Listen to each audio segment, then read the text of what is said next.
The following is a lecture on Uddhav Sandesh, Brahma Gita, from the Srimad Bhagavatam, Canto 10, Chapter 46, verses 7 to 15, on the topic of Uddhav meets Nanda Maharaj. This lecture is given by His Holiness Radha Govinda Das Goswami in Khadia, India, on 25th December 1998.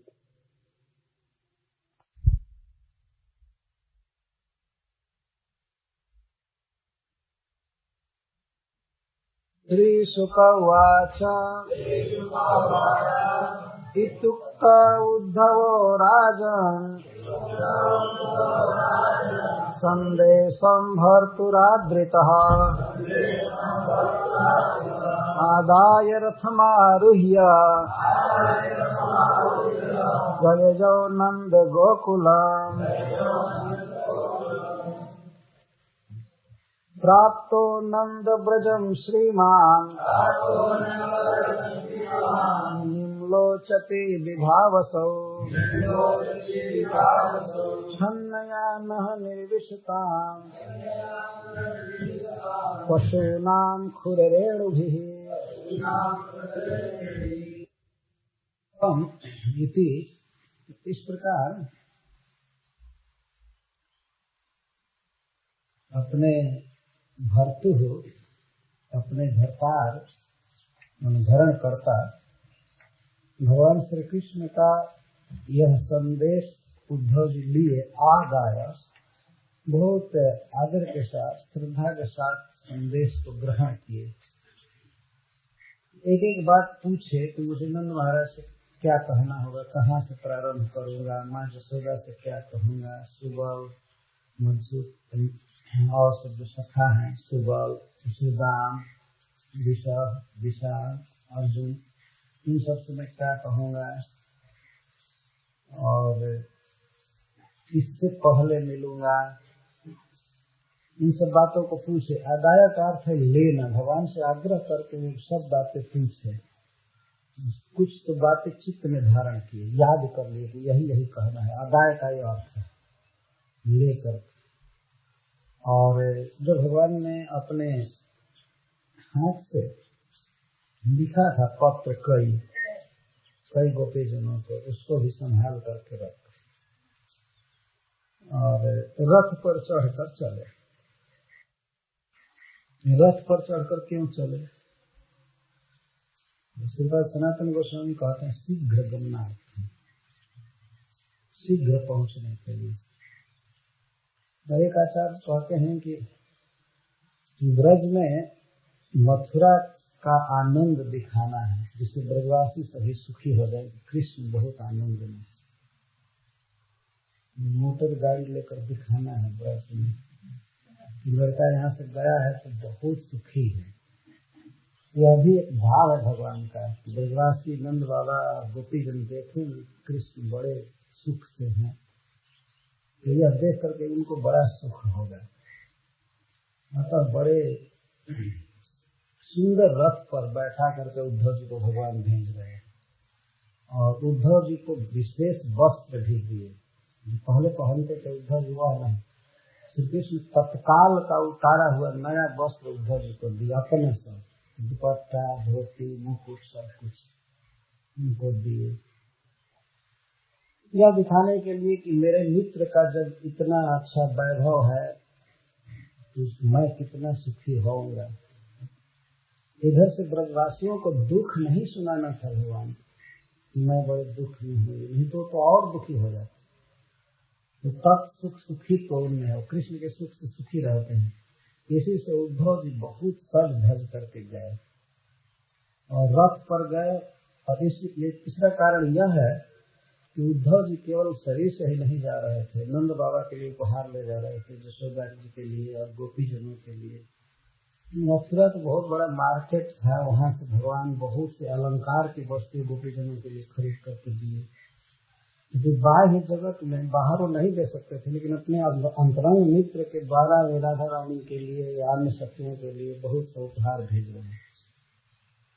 इसलिए रथ की आवश्यकता पड़ गई। है न, रथ पर सब लाद करके पैकिंग करके भगवान दे रहे, रथ पर चढ़कर चले। प्रययौ शब्द बड़ा महत्वपूर्ण है।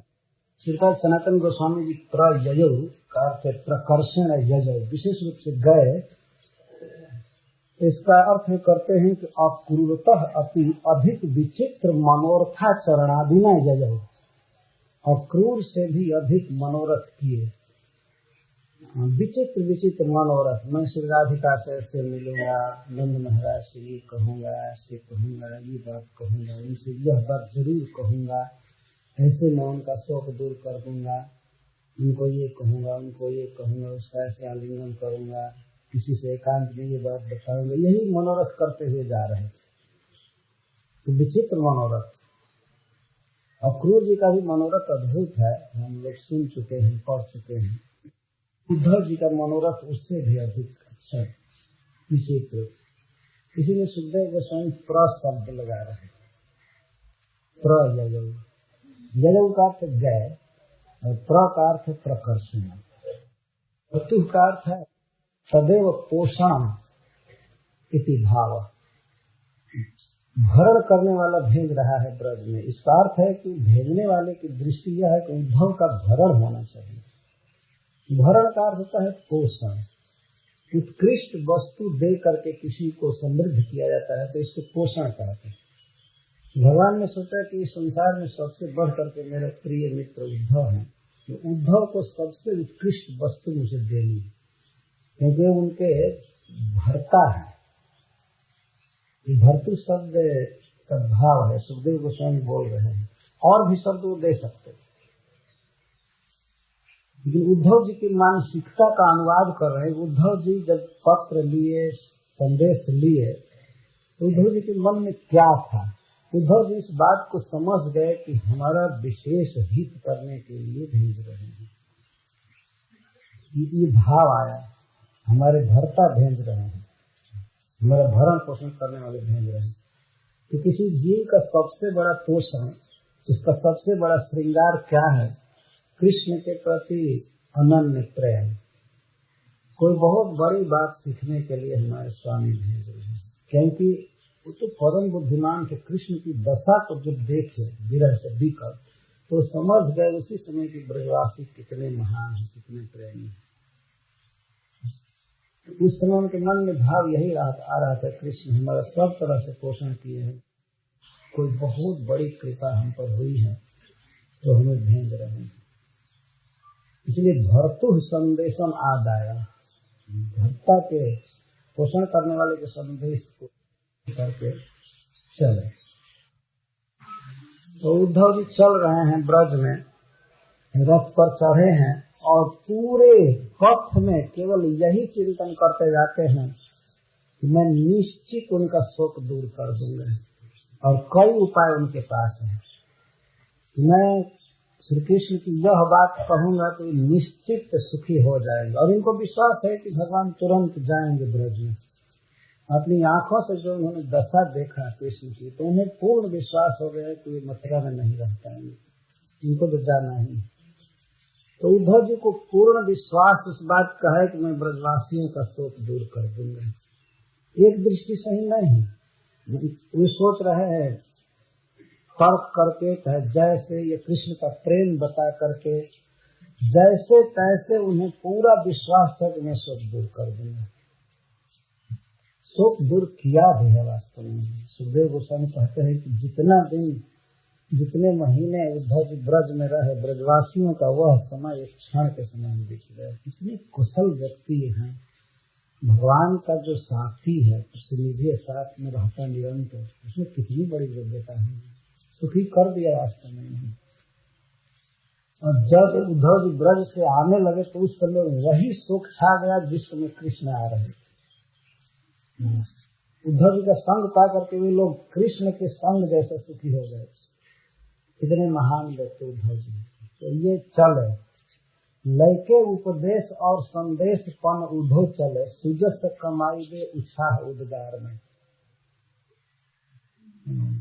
भगवान श्री कृष्ण का संदेश, उपदेश और पन का अर्थ प्रतिज्ञा की ब्रजवासियों का शोक दूर कर दूंगा।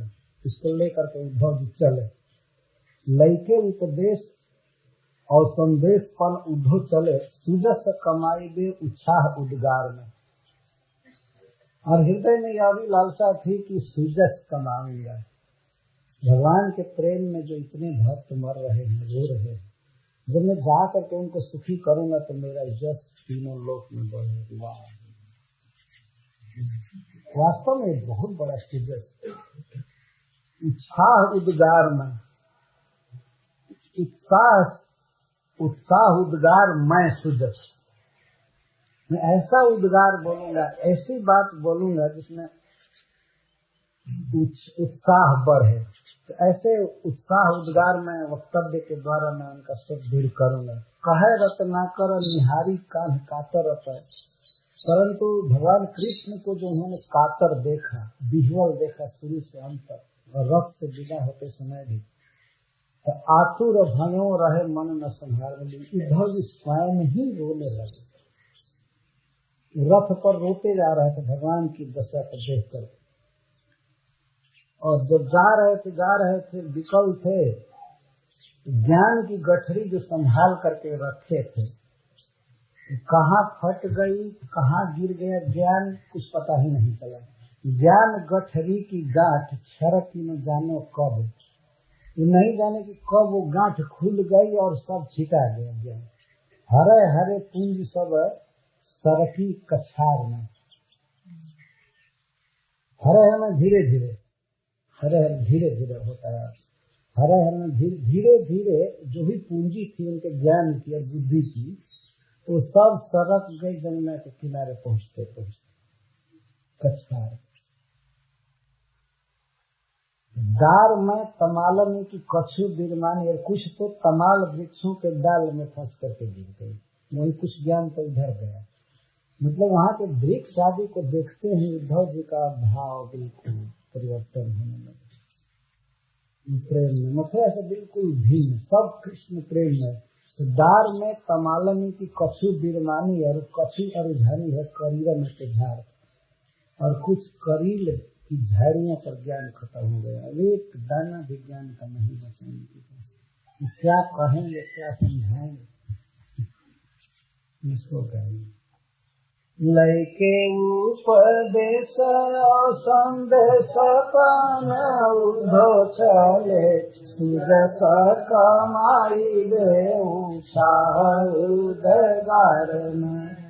कहरत न कर निहारी कान कातर रते, आतुर भय रहे मन न संभार में। ज्ञान गठरी की गांठ छरकी न जानो कब, हरे हरे पूंजी सब सरकी कछार में। दार में तमालन की कछु बिरमानी, आरु कछु अरुझानी है करीरन के झाड़ में। तो हुआ क्या, ज्ञान की गठरी कोई रथ पर बांध करके वो नहीं रखे थे। ब्रज का दृश्य देख करके अब इनके भीतर यह आने लगा कि कृष्ण प्रेम ही जीवन का सार है, और ये तो सब रग रग में कण कण में कृष्ण प्रेम छाया हुआ है। इनको क्या सिखाना है, टीचिंग करने चले हैं। मतलब कृष्ण को भूल जाओ, सुख ही सुख है। तो अब इनकी जो प्रचार की कला है सब खत्म होने जा रही है। तो हरा हरे ज्ञान के गुमान घट जाने लगे। अब धीरे धीरे ज्ञान का गुमान घटता जा रहा था। जैसे जैसे बढ़ते जा रहे थे नंद भवन नंदगांव की ओर, वैसे वैसे ज्ञान का गुमान बीतने लगा। मथुरा में बहुत बड़े व्यक्ति थे, सब लोग परामर्श लेने आते थे। जैसा आपने कल सुना कि तो विष्णुओं के मंत्री थे, उनमें सबसे श्रेष्ठ। ऐसे कुछ स्त्रियों को, कुछ बच्चों को और भगवान के माता पिता को समझा देना तो बिल्कुल खिलवाड़ समझते थे। हम समझा देंगे, उनको सुखी कर देंगे, तुम यहाँ आनंद से रहो, तुम मत रो, कृष्ण को कहते मैं जा रहा हूँ। लेकिन जब ब्रज की सीमा में प्रवेश किए तो हरे हरे धीरे धीरे ज्ञान का गुमान घट जाने लगे, वो घटने लगा, खत्म होने लगा। योग के विधान ध्यान होते टरी गए लगे, और योग की जो विधियां उनके मन में थी, ऐसे बताऊंगा ये बताऊंगा, वो तो ध्यान से भी खत्म होने लगा। अब उनको ध्यान ही नहीं आ रहा था क्या बोलूंगा क्या बताऊंगा, योग किस चीज का नाम है। नैना में नीर, रोम सकल शरीर छायो, आंखों में आंसू और सारे शरीर में रोमांच, ब्रज का दृश्य देखकर प्रेम अद्भुत सुख सूझ परिवे लगे। प्रेम में क्या अद्भुत सुख है, आनंद है, अब उद्धव जी के समझ में आने लगा। और देखने लगे कि कोई दुखी नहीं है, यहाँ तो केवल आनंद ही आनंद है, सुख ही सुख है, ये अनुभव होने लगा। गोकुल के गांव की गली में पग पारत ही भूमि के प्रभाव भाव और भरवे लगे। जब गोकुल के गांव की गली में प्रवेश किए, मतलब नंद गांव से भी बाहर ही, गली कहते हैं जो छवर इधर सिवान में है, गोकुल के गांव की गली में पग पारत है, नंद गांव के अथवा और किसी गांव के गली में पग रखते ही भूमि के प्रभाव भाव और भरने लगे। भूमि का ऐसा प्रभाव है कि अब उद्धव जी के मन में और ही भाव भरने लगे। क्या भाव हो गया, ज्ञान मारतंड के सुखाए मन मानस को सरस सुहाए घनश्याम करने लगे।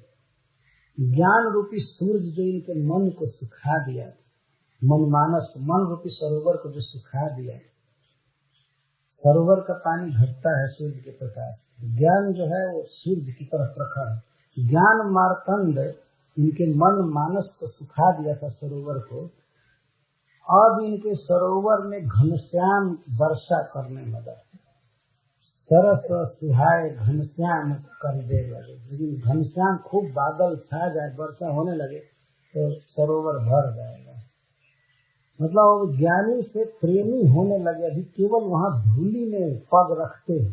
इस बात है कि रथ से उतर करके अक्रूर जी की तरह लौट रहे हैं, तो उस धूली का प्रभाव, उस भूमि का ऐसा प्रभाव था कि ये सब दशा होने लगी। संसार का सबसे बड़ा ज्ञानी, सबसे बड़ा विद्वान व्यक्ति ब्रज में जा रहा है, और भूमि के प्रभाव से इसकी दशा बदल जा रही है। और भूमि में बसने वालों का जब संग होगा तब क्या दशा होगी।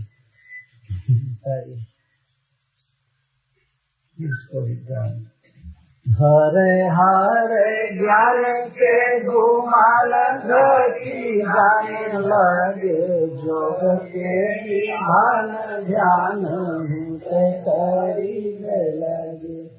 नैननी में नीर रोम सकल शरीर छायो, अद्भुत सुख सूझी करीबे लगे। गोकुल के गाँव की गली में पग पारत ही भूमि के प्रभाव भाव और भरने लगे। ज्ञान मारतंड के सुहाए मन मानस को सरस सुहाए घन श्याम करने लगे। यह घनश्याम का अर्थ है घना बादल, लेकिन एक अर्थ है कृष्ण। जो कृष्ण इनके मन को सरस मथुरा में नहीं बना पाए, यहाँ अदृश्य रूप से ब्रज में सरस बनाने लगे। ब्रजवासी जो लता पता है, ये भी श्री कृष्ण के प्रेम में विभोर रहते, तो उनको देख करके अब कृष्ण के प्रति प्रेम का संचार होने लगा। ऐसे पूर्ण प्रेमी थे, लेकिन वो मथुरा का जो प्रेम है ब्रज के प्रेम से थोड़ा भिन्न है। इसमें ज्ञान मिला हुआ है, ऐश्वर्य ज्ञान है। तो ऐश्वर्य ज्ञान हृदय मानस को, हृदय सरोवर को सुखा देता। भगवान के प्रति उतनी ममता, उतना स्नेह नहीं रहता। लेकिन गोकुल के गांव की गली में पग पारत ही, पग पारत ही ज्यों ही उन्होंने पैर रखा ब्रज भूमि पर, ही भूमि के प्रभाव भाव और भर गए। वो धूलि का भूमि का प्रभाव वास्तव में आज भी ब्रजमंडल ऐसा है। कहीं दुनिया में जाए आदमी, लेकिन जो ब्रजभूमि का प्रभाव है वो अपने आप में विलक्षण है। आज के ही महात्माओं का ऐसा अनुभव, हम लोग भी बहुत बहुत जगह घूमे हैं, लेकिन जो ब्रजभूमि का प्रभाव कहीं नहीं। और इसीलिए आज भी हजारों हजार लाखों लोग उस भूमि में घूमते हैं और कोई काम नहीं, काम धंधा छोड़कर घूमते हैं। ब्रजमंडल परिक्रमा तो घूम रहे हैं। कोई आदमी देखेगा तो कहेंगे क्या रोज रोज 20-20 किलोमीटर चलना है, चलना बेकार, क्या काम। तो भूमि का प्रभाव है कि वो घुमा लेती है। 10-10 हजार, 15-15 हजार आदमी चलते हैं एक साथ, 1500, 200, 400 अखंड चलता ही रहता है। दूसरी जगह पर कोई धूल उठाकर किसी के शरीर पर फेंक दे तो आदमी रंज हो जाएगा, लेकिन ब्रज में ऐसा नहीं। कोई किसी के ऊपर धूली फेंक देता, ओह मेरा बहुत बड़ा भाग्य, बहुत लौटते रह। इसका कारण क्या है कि उस भूमि में भगवान लौटे हैं, वहां की प्रिय चरे हैं बछड़ा बन करके। ऐसा कोई जमीन नहीं है 1 इंच भी जहाँ कृष्ण के चरणों की छाप नहीं है ब्रज में। ऐसा कोई वृक्ष नहीं है जिसमें वो झूला न झूले हैं, जिसका फल न खाए, जिसके पत्तों से पुष्प से भगवान श्रृंगार न किए। ऐसा कुछ भी नहीं है। आज भी अलक्षित रूप से भगवान वही लीला करते रहते हैं। इसीलिए ब्रज भूमि अद्भुत। तो कृष्ण के प्रति यदि प्रेम उत्पन्न करना है तो भूमि देखेंगे, तो भूमि है ब्रज भूमि। आप्तो नंद ब्रजम श्रीमान लोचते विभावसौ छन्नयान निर्विशताम पशूनाम खुररेणुभिः। विभावसु निम्लोचती, जब विभावसु अस्त हो रहे थे पश्चिम दिशा में, और निर्विशताम पशुना, ब्रज के पशु सब जंगल से चर करके और निर्विशताम प्रवेश कर रहे थे, अपने अपने फिर अपने घर में जा रहे थे।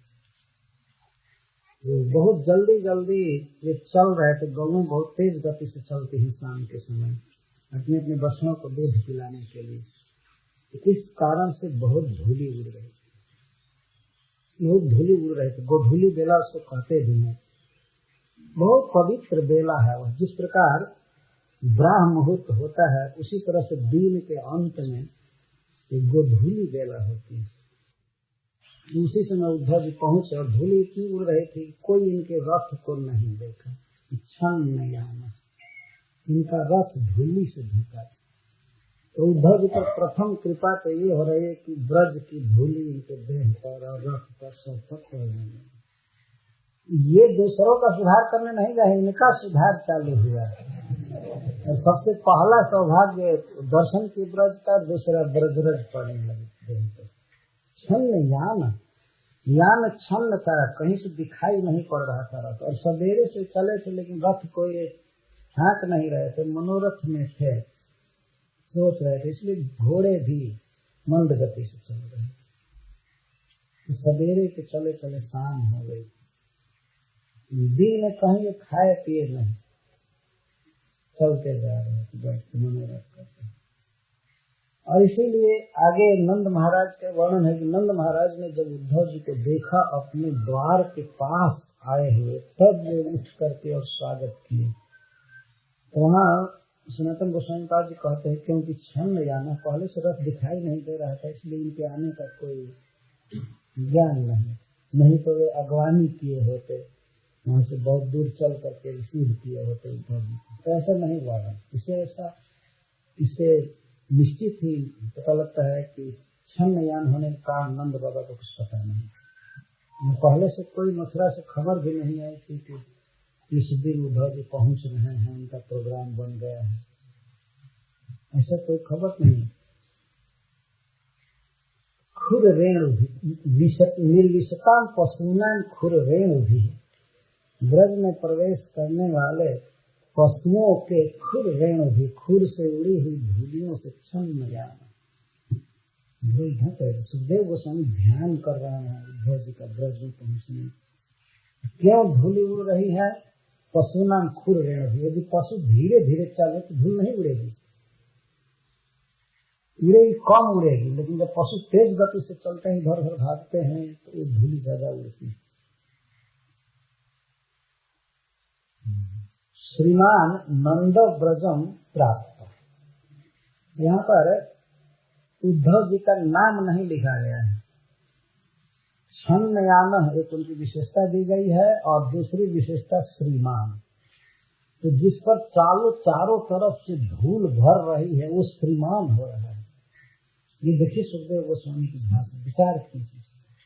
उद्धव जी आज श्रीमान हुए, मतलब श्री से युक्त हुए, ब्रजरज पढ़ने पर आज उनकी शोभा बढ़ रही है, और इस तरह से प्रवेश कर रहे हैं। जिस व्यक्ति पर ब्रजरज पड़े वो धन्य वास्तव में, वो श्रीमान। श्री का अर्थ है सौभाग्य, सफलता। महाभाग्यवान उद्धव जी ब्रज में पहुंचते ही धूली से उनका श्रृंगार चालू हुआ। कहीं कोई कह सकता है कि धूली से भर गया आदमी और श्रीमान हो गया, अथवा श्रीमान का अर्थ है कि भगवान का प्रसादी वस्त्र जो पहने थे, माला पहने थे, उससे बहुत सुंदर लग रहे थे श्रीमान। तो श्रीमान उद्धव छन्नयान विभावसो लोचती सती नंद ब्रजम प्राप्त। जब भगवान सूर्य अस्त होने की दिशा में थे, उस समय ब्रज में प्रवेश। श्रीमान का अर्थ श्रीपाद सनातन गोस्वामी लिखते हैं, श्री भगवत प्रसाद दिव्यालंकारादिना महाशोभावान। और एक अर्थ ये भी करते हैं कि श्रीमान होकर भी छन्नयान, इतना सुंदर है, चमक रहे थे उद्धव जी, लेकिन फिर भी छन्नयान थे। पशुओं के पैर से उड़ी हुई धूल ढक देती उनको, इसलिए वो दिखाई नहीं। एक बात समझ लेनी चाहिए कि ब्रज में भगवान दो तरह से रहते हैं। किसी किसी प्रदेश में हमेशा प्रकट रहते हैं, जैसे पहले ब्रज में वन में जाते हैं और वन से आते हैं, वैसे ही आते थे। गोप सखाओं के साथ भगवान प्रकट थे, इसलिए भगवान जब संदेश दे रहे थे तो सखाओं के लिए कोई खास बात वो कहे नहीं, क्योंकि वहां थे ही वे। भागवत में सब बातें झलकती हैं ध्यान से सुनने पर। तो श्रीपाद सनातन गोस्वामी जो लिखते हैं कि भगवान कहीं कहीं प्रकट रहते, जैसे चैतन्य महाप्रभु 4 लोगों के साथ नित्य प्रकट रहते।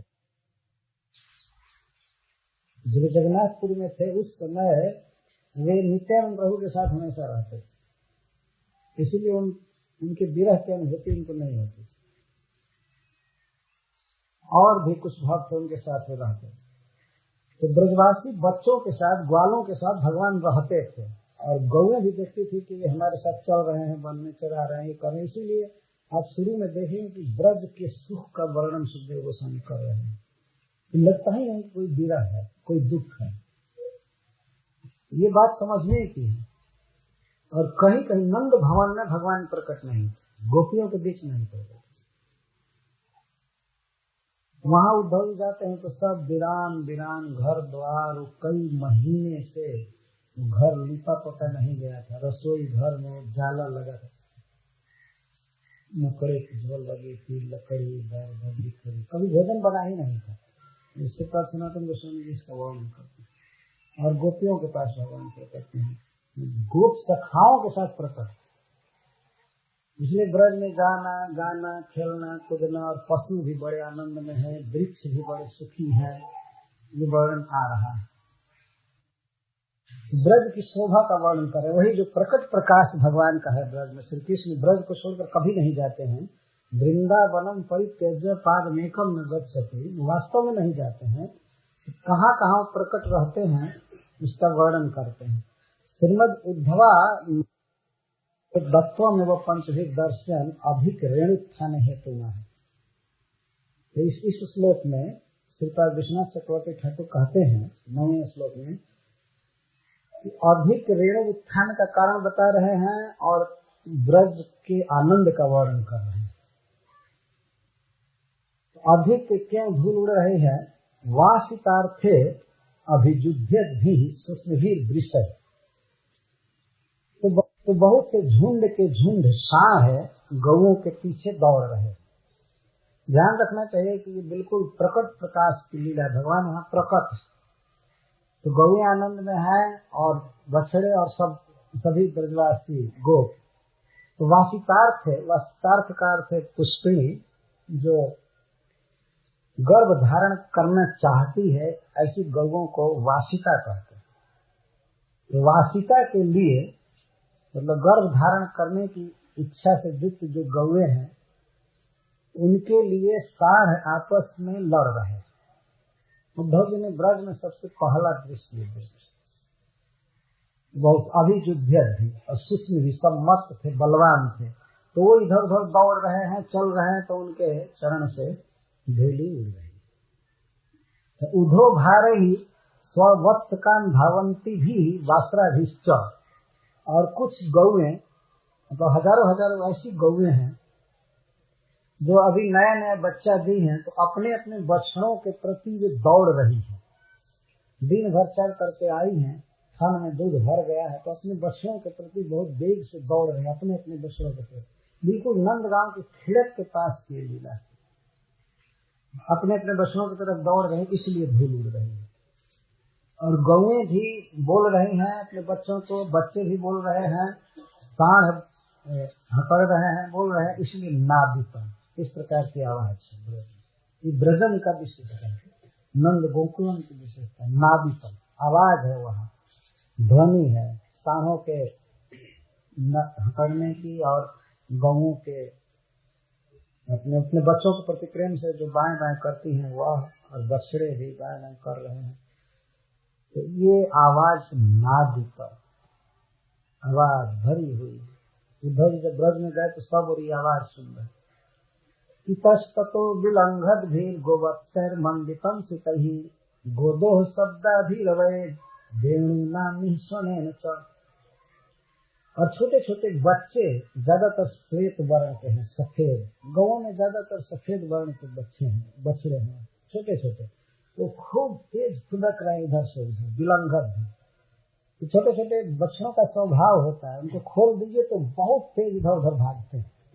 इतस्तथा विलंघत भी, विशेष तीव्र लंघत, बहुत जोर से इधर उधर जा रहे हैं, इससे भी धूल उड़ रही है। ये कारण यह भी है। हाँ, और झुंड के झुंड बछड़े इधर उधर वे दौड़ रहे हैं। विशेष करके जब माँ के स्तन का दूध पी लेते हैं बछड़े, और उनको थोड़े काल के लिए उनकी माँ चाटती है, सहलाती है, तो इसके बाद वे कूदना चालू करते हैं, आनंद भर कर खूब इधर उधर कूदते। ये बहुत आनंदमय खुशी का दृश्य है। जब गाय के बछड़े खुदकते हैं, कूदते हैं, इसका मतलब स्वस्थ है, सुखी है ना। तो इतस्ततः विलंघत भी गोवत्सर मंडितम सीतई। और सीतई गोवत्सई पर सनातन गोस्वामी जी लिखते हैं कि वत्सेषु तैक्ते बाहुल्यम, बछड़ों में उजले बछड़े ज्यादा है, इसका मतलब ये है। और भी हैं लेकिन उजले ज्यादा। धेनु नाम प्राय धवलत्वे अति वत्सा नाम अति नूतनत्वे नस्सु निर्मल तयाति धावल्या। ऐसे गौएं तो धवल होती ही हैं, उजली होती हैं, लेकिन बछड़े जो नया नया जन्म लिए हैं और उजले लग रहे हैं। उनका शरीर गंदा नहीं है, बिल्कुल सफेद, इसीलिए अति धावल्यम सूचित।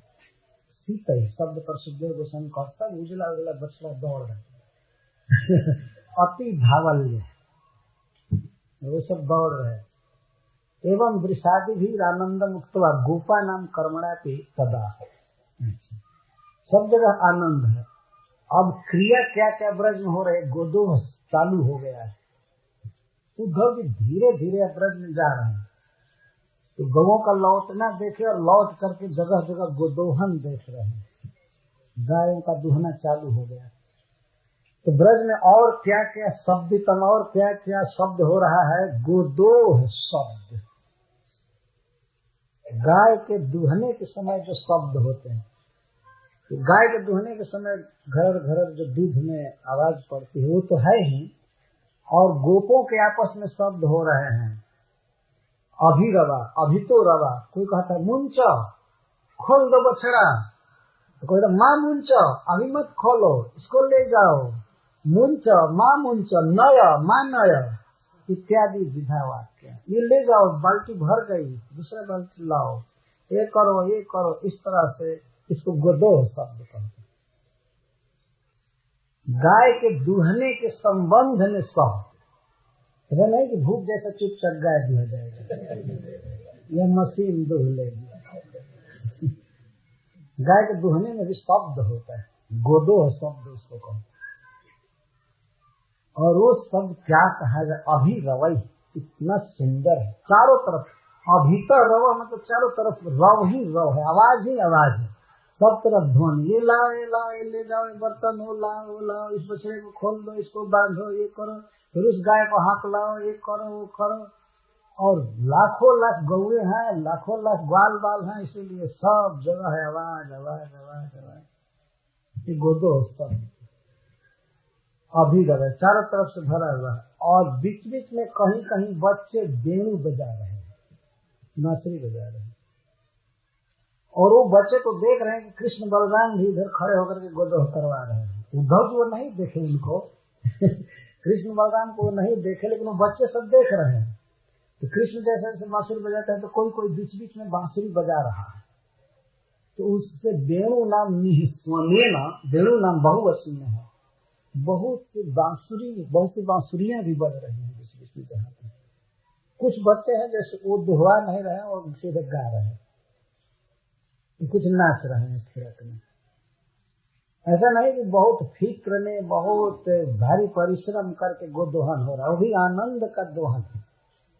बच्चे जब गाय चरा करके आए हैं तो वो लोग नहीं दुहवा रहे हैं, उसमें से बहुत कम दुहवा रहे, दूसरे से लोग बड़े बड़े लोग दुहने लगते। तो कहीं बांसुरी बज रहे, कहीं पिपीहिरी बज रहे, च का अर्थ है और भी बाजे बज रहे। च अनुक्त समुच्चय, जो बातें नहीं कही हैं उन सब बातों के लिए, समूची बातों के लिए च शब्द का प्रयोग किया गया। जो भी बाजा है समझ लेना चाहिए, बीना, शंख, इधर उधर घरों में बज रहा है, कुछ हो रहा है, घंटा बज रहा है, कहीं देवताओं का पूजन हो रहा है, कहीं कुछ हो रहा है, ये सब बहुत आनंद का दृश्य है। उद्धव जी देख रहे हैं। गोदोह शब्दा भी रवे, वेणु नाम निःस्वनेन च मंडितम की, नादितम, वेणु नाम निःस्वन शब्देन च मंडितम, अथवा नादितम इति पूर्वेण अन्वय, या पहले से अन्वय करेंगे। नादित है वह पूरा ब्रजमंडल। विश्वनाथ चक्रवर्ती पाद गोदोह शब्दाभिनव का अर्थ करते हैं। मुंच माँ मुंच, मुंच का अर्थ खोल दो, अभी मत खोलो, या ले जाकर के बांध दो। उपे ही, इधर लाओ इधर लाओ इधर लाओ, निकट आओ, अप्सर जाओ जाओ जाओ, उसको पकड़ो, करो करो, या ले जाओ, ब्रज में दूध है भर गया। उपे ही अप्सर, तरस्व माँ तरस्व, तरस्व का अर्थ है जल्दी आओ या जल्दी मत आओ, नय लाओ, अनय मत लाओ, दे ही दो, गृहाण लो, उसको दो, ये पकड़ो, ये करो, वो करो, इस प्रकार से अभी तो रवा हो रहा है। और बीच बीच में जो धारा बज रही है दूध दुहने की, वो तो हजारों लाखों धाराएं गिर रही गौओं के फन से, वो तो और सुखद धारा है। इस प्रकार से गोदोह हो रहा है। तो गोपों के कर्म का वर्णन करके और उस प्रकार से गोपियों का वर्णन कर रहे हैं। यहाँ जिन गोपियों का वर्णन किया जा रहा है वे उन गोपियों से भिन्न है जिनके लिए भगवान ने संदेश भेजा है। ध्यान रखना चाहिए। विशेष करके वात्सल्य भाव वाली गोपियां या श्रृंगार भाव वाली भी गोपियां हैं, लेकिन वहां पर प्रकट भगवान श्री कृष्ण हैं, जिनका वर्णन किया जा रहा है। गायन्तिभिश्च कर्माणि शुभानि बलकृष्णयोः स्वलंकृताभिर्गोपीभिर्गोपैश्च सुविराजितम्।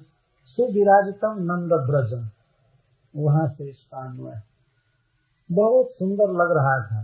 घर घर में जहाँ तहाँ गोपियां श्री बलराम और कृष्ण के शुभानि कर्माणि गायन, उनके शुभ कर्मों को गा रही। यह शुभ का क्या अर्थ है?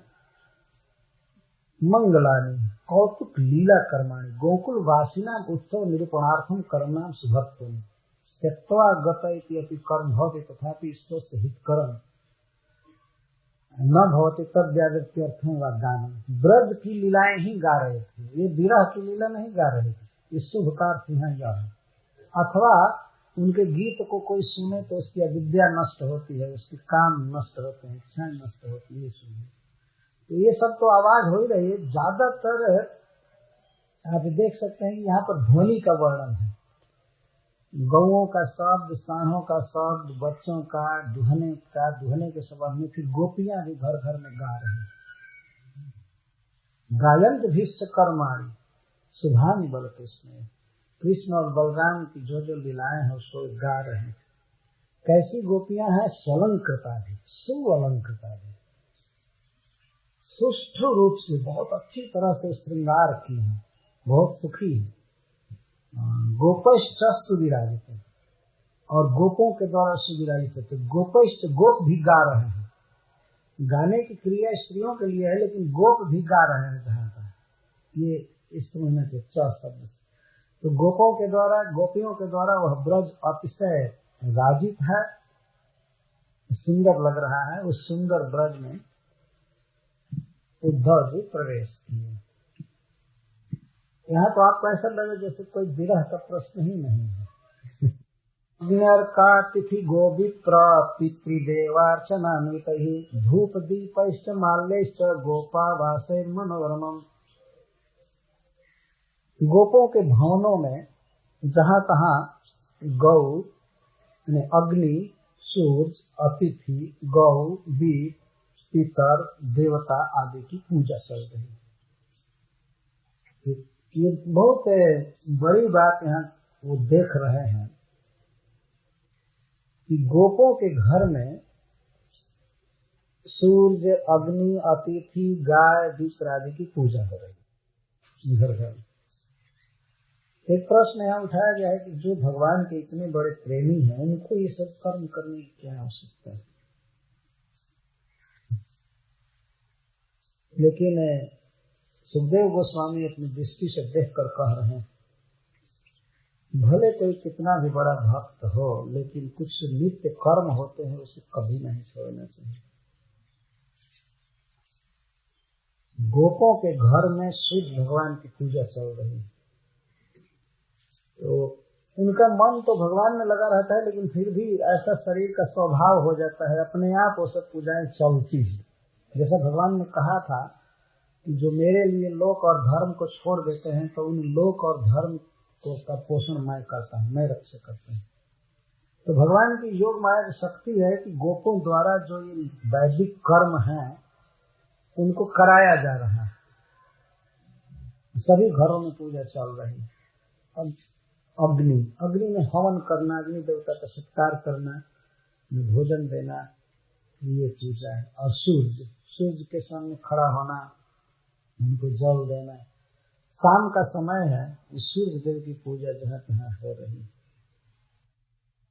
यहाँ स्पष्ट वर्णन है कि गोपावासै ही, गोपों के आवास से वह ब्रजमंडल बहुत मनोरम लग रहा है। बहुत सुंदर सुंदर घर हैं, गोपों के घर हैं, राजाओं के नहीं। ध्यान रखना चाहिए, ब्रज जो है गोपों के घर से सुशोभित हो रहा है। और उन घरों में क्या क्या हो रहे हैं? अग्नि, अर्क, अतिथि, गो, विप्र, पितृ, देव, अर्चन, इनसे अन्वित है, वो घर युक्त है इनसे। कहीं गायों की पूजा हो रही है, गायों को घास देना, बढ़िया से कुटी काट करके डालना, ये गो पूजा है। गाय की पूजा वो आरती दिखाने से नहीं होती है, वो पूजा नहीं है। गाय की पूजा का मतलब उसको खूब अच्छा भोजन देना। भगवान ने एकादश स्कंद में इस बात को कहा है, जवसा देना, गाय को गवत देना, जवस देना, ये पूजा है गाय की। तो गो पूजा चल रही थी, सूर्य भगवान की पूजा, अतिथि की पूजा। कोई अतिथि आ गए तो उनको खिलाना, बनाना, उनको देना, स्वागत करना। और दीप ब्राह्मणों की, वेद पाठ करने वाले, शास्त्र जानने वाले ब्राह्मणों की पूजा, पितरों की पूजा, देवताओं की पूजा चल रही।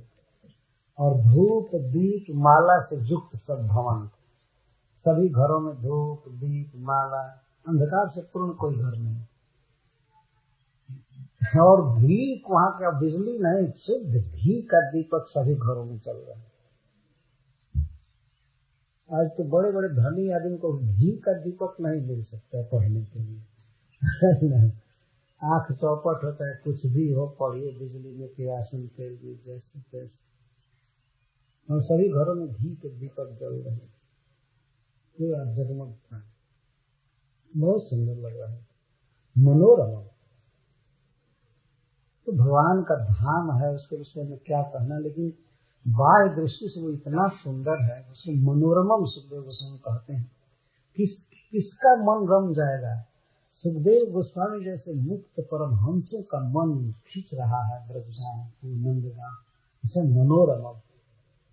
तो अपने लिए वो कह रहे हैं कि क्या कहें, परीक्षित इतना सुंदर है कि मन को खींच रहा है, मन रम जाता है वही मनोरमम। इन सब के द्वारा वो वहां पूरा लेना पड़ेगा। वास्तार्थे विजुद्ध द्वीप, वहां से लेकर कर यहाँ तक सब दृश्य आ रहा है आपके सामने। अब वन की ओर दृष्टि डालते हैं, आसपास जो वन है नंदगांव, सर्वतः पुष्पित वन, सब और पुष्पित वन है, पुष्प खिले हुए, द्विजाल कुल नादकम, पुष्प उपलक्षण है, फल से लदे हुए वृक्ष है, फूल है, द्विजाल कुल नादकम, और भौरों का समुदाय घन घन घन कर रहा है, उससे नादित है सारे वृक्ष। वही प्रवेश शोभा वर्णयति।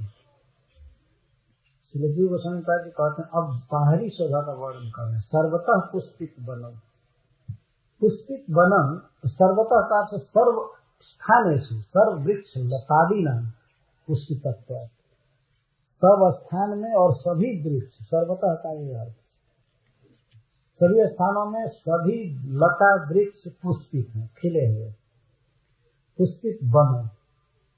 द्विजाल कुल नादितम, द्विजा नाम पक्षी नाम, भृंगा नाम कुल समूह है नादितम, हंस कारंडवा किरण ही पद्म संडे से मंडितम, हंसों के द्वारा, कारंडव के द्वारा, जल कुक्कुट के द्वारा और कमल समूह के द्वारा, कमल की नाल जिसमें भरी हुई है सरोवर में, ऐसे सरोवरों से मंडित।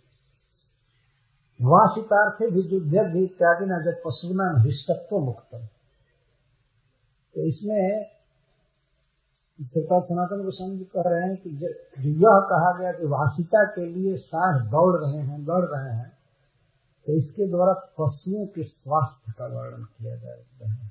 बहुत स्वस्थ, सुस्मी का अर्थ है बलवान, मत, पशु बिल्कुल ठीक है, क्योंकि भगवान अभी चला रहे हैं। तो पशुओं के स्वास्थ्य का इसमें वर्णन किया गया है। वनादि नाम तजत पुष्पि तत्व आदि नाम, और वन आदि बिल्कुल खुश है, प्रसन्न है, उसके बाद पुष्प तत्व ये वर्णन किया गया। ये तत्व ज्ञातु में दृष्टि श्यामयति श्री भगवत वत्सा गोपा नाम मुखतः श्रवण झक्ति तदागमन कर्तव्य। इसका भाव यह है कि जब मथुरा से बच्चे लौटे थे, गोप लौटे थे, तो लोग कहे थे कृष्ण जल्दी आएगा, तो ये लोग हमेशा हरा भरा रहते थे, वो आश्रम में रहते थे और प्रतीक्षा में अगवानी के लिए कि हो सकता है कृष्ण आज आवे, इसीलिए फूल और फल लगे रहते हैं। प्रतिदिन प्रतीक्षा ऐसा रहती थी कि आ जाएंगे, इसीलिए खिले हुए। नहीं तो कृष्ण के शोक में इन्हें मुरझा जाना चाहिए। मधुबन तुमकत रहत हरे, विरह विजोग श्याम सुंदर के ठाहे क्यों नजरे। गोपिया कहते तुम क्यों हरे हो, तुम क्यों नहीं जल जाते हो? लेकिन वो तो प्रतिक्षण प्रतीक्षा कर रहे थे। तो अपने पास जो संपत्ति है, फल और फूल, उसको वे धारण किए रहते थे नदी नदी। समागतम समागम्य कृष्णस्यानुचरं प्रियं नंदः प्रीतः परिष्वज्य वासुदेवधियार्चयत्। अथ उद्धवः कृष्ण विजुक्त प्रकाशं नंदालयं प्रविवेशाः। सारार्थ दर्शन चक्रवर्ती पाजी कहते हैं कि अब उद्धव कृष्ण विजुक्त नंदालय में प्रवेश कर रहे हैं। तो कृष्ण से अनुचरम, कृष्ण के अनुचर को नंद जी ने देखा। कृष्ण से अनुचर, अपने कोटि कोटि प्राणों से भी प्रिय पुत्र का अनुचर आया है, साथी आया है, सेवक। ऐसा किसी ने जाकर के ये कहा होगा नंद महाराज से कि कृष्ण का सेवक आया है। यह अनुचर का अर्थ अनुमान निरंतर, निरंतर जो उनके साथ रहता है वो आया। जो कुछ भी कहा हो, उद्धव जी ने अपना बहुत परिचय नहीं दिया। और उद्धव से कोई पूछे याद कौन है तो थोड़े कहेंगे कि मैं कृष्ण का सखा हूं, वो कहेंगे मैं कृष्ण का दास हूं, अनुचर। ऐसी बात को सुनकर के नंद को किसी ने कहा तो वो जाने कृष्ण से अनुचरण, भक्तन और प्रियम, प्रिय उद्धव को देखा हूं। किसका प्रिय? कृष्ण से आत्मनोवा, अपना प्रिय अथवा कृष्ण का प्रिय। उद्धव जी की कथा नंद बाबा के कान में बहुत बार गिर चुकी थी कि वहां मथुरा में उद्धव कृष्ण का साथी है, बहुत प्रिय है, साथ साथ रहता है। ये बात सुने तो आज वो देखे, यहाँ प्रियम शब्द लिखा गया। तो कृष्ण से प्रियम अथवा नंदस्य प्रियम, आत्मनो प्रियम, अपने प्रिय को देख। जब अपने प्रिय पुत्र का साथी है तो अपना प्रिय है। सुखदेव गोस्वामी ऐसे रख रहे हैं कि अब वो पढ़ने वालों पर ही छोड़ दिया जाता है किसका प्रिय, कृष्ण से प्रिय या आत्मनो प्रिय। प्रिय दोनों अर्थ है, अपने प्रिय उद्धव को या कृष्ण के प्रिय उद्धव को। तम उद्धवम, ऐसे प्रसिद्ध, उनकी विद्वता, कृष्ण के साथ सख्य, उनका सुनिर्मल स्वभाव, सब कुछ प्रसिद्ध था। ऐसे उद्धव को आगतम समागम, आगतम आया हुआ देखकर, स्वगृह द्वारी प्राप्तम संतम, अपने घर के दरवाजे पर बिल्कुल आया हुआ देखा है। आगतम प्राप्तम, अभ्यंतरतः समीपम आगत्य, घर से बाहर आकर के। समागम्य का अर्थ सम आगम्य, अभिगम्य नहीं है। अभिगम्य शब्द रहता तो इसका मतलब चल करके अगवानी की। समागम्य, घर से बाहर निकल करके। प्रत्युत्थानादिना संगम्य, क्यों नहीं नंद बाबा पहले उनको देखे? तो छन्नयान तया तदा गमन अज्ञाने न अग्रे अनभिगमना विधि, अभिशब्दा प्रयोग, अभिशब्द का प्रयोग नहीं है। रथ धूली से ढका था इसलिए नंद बाबा को पता नहीं था, आता है अगवानी नहीं कर सके, सीधे घर से निकले। प्रीत और प्रसन्न हुए। क्या प्रसन्न हुए? अपने पुत्र जैसा रूप देख करके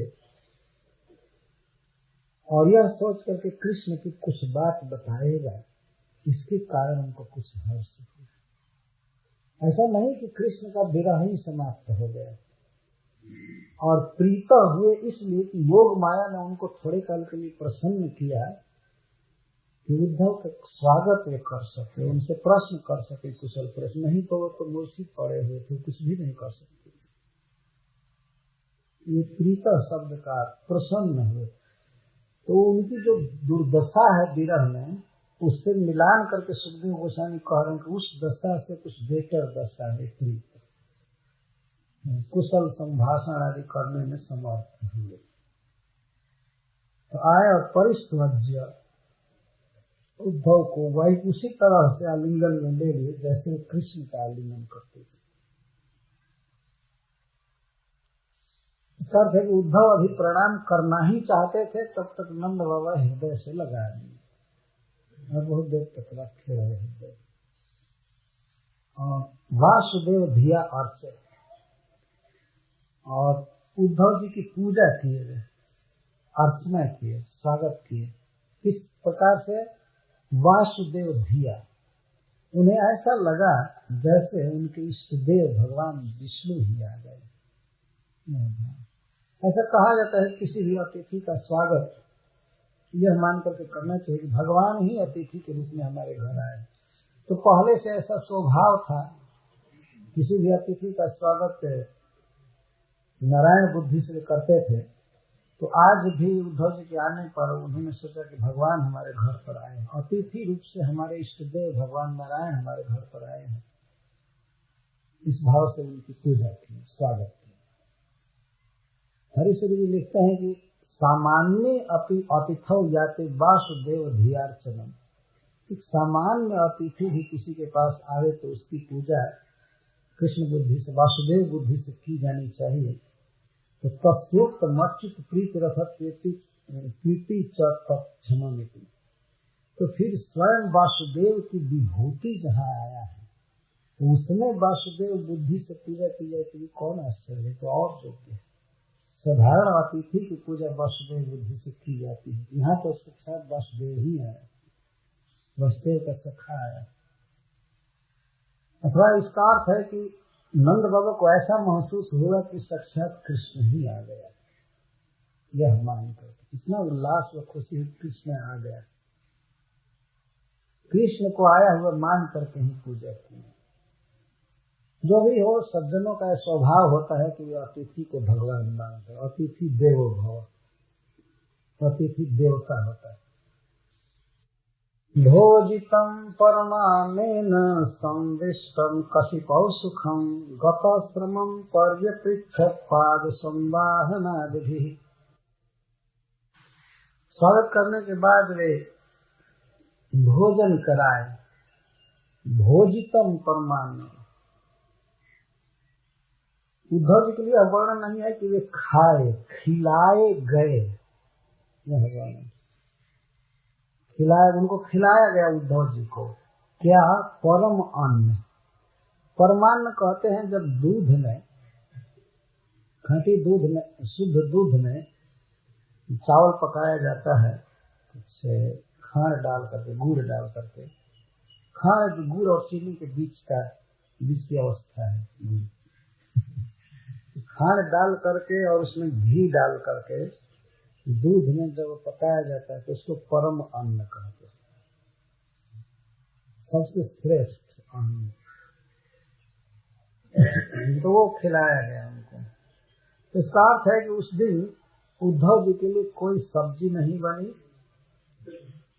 दाल और कुछ नहीं, चटनी अचार कुछ नहीं, कुछ था ही नहीं, न बनाया गया था। केवल एक आदमी के लिए भोजन बनाया गया, उद्धव जी को खाया दिया गया, खिलाया। इस तरह से यदि और तरह से स्वागत हुआ होता उद्धव जी का तो और वस्तुओं का उल्लेख होता, केवल परमान्न का उल्लेख नहीं है। तो उद्धव जी प्रसाद खा करके और संविष्टम कशिपौ सुखम, कशिपौ सज्जा पर सुख के साथ, मैंने आराम से, संविष्टम कुछ काल के लिए कायम प्रसार विश्रांतवंतम, थोड़ा शरीर को पसार करके और विश्राम करने लगे, सोए नहीं, संविष्टम लिखा गया, लेट गए। अभी तो उनको बात करनी थी, वो सोच रहे थे ऐसे ऐसे चालू करेंगे, यह कहेंगे, ऐसे कहेंगे, जिस काम के लिए आए थे उसकी चिंता उनको थी। तो सुखपूर्वक लेटे और नंद बाबा ने कुछ संकेत किया, अथवा नंद बाबा का अभिप्राय जानकर उनके जो सेवक थे वो बेचारे वे भी नहीं खाए पिए थे, लेकिन वे आए पाद संवाहन करने लगे उद्धव जी। कोई पैर दबाने लगे, कोई पंखा झलने लगे, कोई चंदन आदि का लेप किए उनको, पाद संवाहन आदि भी, चरण दबाने के साथ साथ और इसके द्वारा गतश्रम